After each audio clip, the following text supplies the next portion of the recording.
Hello friends, welcome to bliss cinemas. இன்னைக்கு நம்ம என் காதலே படம் எப்படி இருக்குன்னு பார்க்க போறோம். வாங்க வீடியோக்குள்ள போகலாம். இந்த படம் ஒரு ரொமான்டிக் டிராமாவா ரிலீஸ் ஆயிருக்கு. இப்போ இந்த படத்தோட கதையை பத்தி பார்க்கலாம். அதுக்கு முன்னாடி நம்ம சேனல் யாரெல்லாம் சப்ஸ்கிரைப் பண்ணலையோ சப்ஸ்கிரைப் பண்ணிக்கோங்க. உங்களுக்கு இந்த வீடியோ பிடிச்சிருந்தா லைக் பண்ணுங்க, கமெண்ட் பண்ணுங்க, ஷேர் பண்ணுங்க. புதுசா ஹைப் அப்படின்ட்டு ஒரு ஆப்ஷன் வந்திருக்கு, அதையும் பிரஸ் பண்ணி. நம்ம ஹீரோ பாத்தீங்கன்னா கடலூர் சைட்ல ஒரு ஃபிஷர்மேனா இருக்காரு. அவருக்கு சின்ன வயசுல இருந்தே அம்மா அப்பா இல்ல, அவங்க மாமா தான் இவரை வளர்க்குறாரு. அவங்க மாமா பொண்ணுக்கு பாத்தீங்கன்னா நம்ம ஹீரோவை சின்ன வயசுல இருந்தே பிடிக்கும், ரொம்பவே ஆசை, கல்யாணம் பண்ணிக்கணும்னு ஆசைப்படுறாங்க. இந்த மாதிரி சிச்சுவேஷன்ல ஃபாரின்ல இருந்து ஒரு பொண்ணு அவங்க டீமோட வராங்க, தமிழ்நாட்டு கல்ச்சரை பத்தி தெரிஞ்சுக்கணும். அவங்க நம்ம ஹீரோவோட மாமா கிட்ட போய் ஹெல்ப் கேட்க அவங்க நம்ம ஹீரோ கிட்ட சொல்லி அதை பாத்துக்க சொல்றாரு. நம்ம ஹீரோவும் அந்த ஃபாரின் பொண்ணும் பழக ஆரம்பிக்கிறாங்க. ஒரு கட்டத்துக்கு மேல அந்த பொண்ணுக்கு நம்ம ஹீரோ மேல லவ்வும் வந்து, அதுக்கப்புறம் இந்த படத்துல என்னென்ன சுவாரஸ்யமான சம்பவம் நடக்குது, கடைசியில நம்ம ஹீரோ யார லவ் பண்றாரு, கடைசியில என்னதான் ஆச்சு அப்படின்றது தான் இந்த படத்தோட மொத்த கதையே. இப்ப இந்த படத்தோட பாசிட்டிவ் நைட்டை பத்தி பார்க்கலாம். பாசிட்டிவ் ஸ்டோரி பிளாட் சொல்லலாம். ஒரு முக்கோண காதல் கதையை ரொம்ப நீட்டா பிரசன்ட் பண்ணியிருக்காங்க. அத பெர்ஃபார்மன்ஸ்ல நம்ம ஹீரோவா இருக்கட்டும், ஹீரோயினா இருக்கட்டும், அந்த ஃபாரின் பொண்ணா இருக்கட்டும், படத்தை நடிச்சிட ஒவ்வொருத்தருமே நீட்டான பெர்ஃபார்மன்ஸே கொடுத்திருக்காங்கன்னு சொல்லலாம். சின்ன வயசுல இருந்து லவ் பண்ற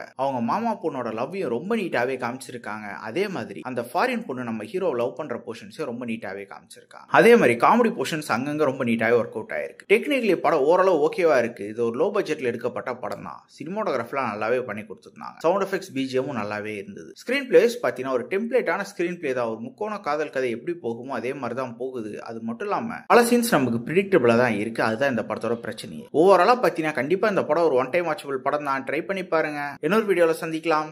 தேங்க்யூ.